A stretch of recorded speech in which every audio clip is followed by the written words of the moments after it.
Welcome to Nasdaq Trade Talks. I'm your host, Jill Malandrino, global markets reporter at Nasdaq.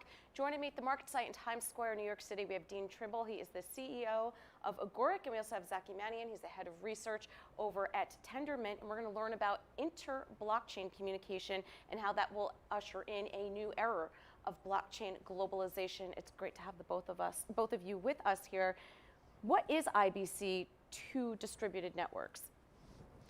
IBC is to blockchains what TCP was to the internet. It's what enabled individual machines to talk to each other. That's what TCP did. What IBC will do is allow machines to talk to chains and chains to talk to chains. So Cosmos zones to talk to each other, Cosmos zones to talk to Polkadot or other blockchains in the world. And how is this going to usher in the new age of blockchain globalization? So we see many of these new blockchain protocols coming into existence.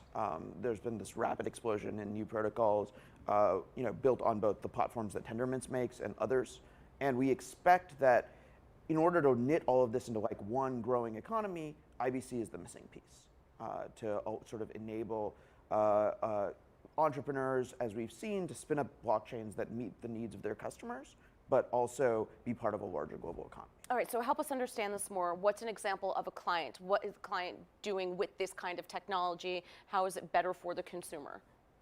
So what we have is, on Cosmos right now, we have 3 high-value public blockchains, for example. Terra, which is a payments network out of South Korea, the Binance DEX, the Cosmos Hub, are all different networks that are built on top of the software that we've built, right. Cosmos SDK. Those networks are all isolated today. They don't exchange assets with each other. What IBC will do is allow someone to take assets from the Cosmos Hub and use them on Terra or on the Binance DEX, new networks to come into existence, and for instance, you to trade assets that originate on the Cosmos Hub on the Binance DEX. Okay, so why is it that they don't do that now? Is it simply because the technology doesn't exist? Is it a security issue? It has taken us roughly 3 years to build this technology, and it's based off work that people like Dean have been doing for almost 40 years, 30 years.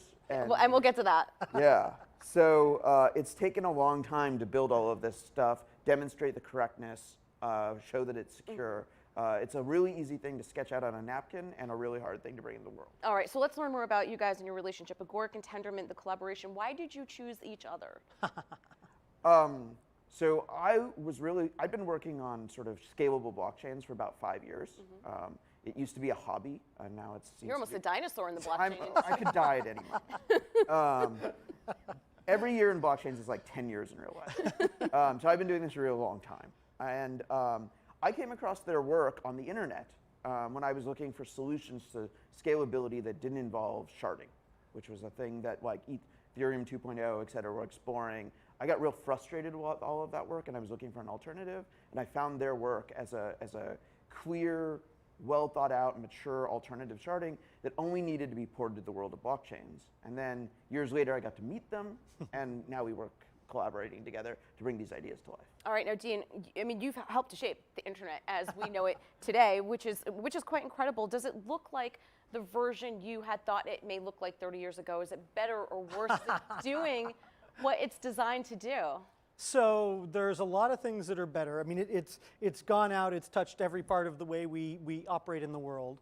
There's a lot of things like the privacy debates, like the centralization of data that are not better than what we had all hoped for. But we keep moving along and moving things forward, and some of the technology we're talking about today will help move things forward to closer to the kind of stuff that we envisioned. Right? In the early documents like the Agoric Open Systems papers in 1988, there was this envisioned world of software agents creating and participating in markets, acting on behalf of people, enabling new kinds of cooperation, and we're still every day with this kind of technology that we're building, enabling more kinds of cooperation between people, and that's sort of what the big goal is. And it's funny because sometimes you joke around when you might have some quiet time at work or over the weekend, you're like, I surfed to the end of the internet, right? We heard that expression. Are we there yet, or are we still like in the early stages of what the potential is with this digital world we live in? Oh, very much still in the early stages, whether it's Internet of Things and devices that are smart, whether it's the ability to have rich networks of smart contracts, in our case, rich networks of agents cooperating to build lower risk, more empowering cooperative networks. We've got plenty more room to grow there. All right. right, sounds good. Very interesting. And full disclosure, it's not like I get bored at work and surf. Should have thought twice before I said Yeah, you that haven't one. gotten to the edge yet. Thank you so much both for joining us at MarketSite. And thank you for joining me on Trade Talks. I'm Jill Malandrino, Global Markets Reporter at Nasdaq.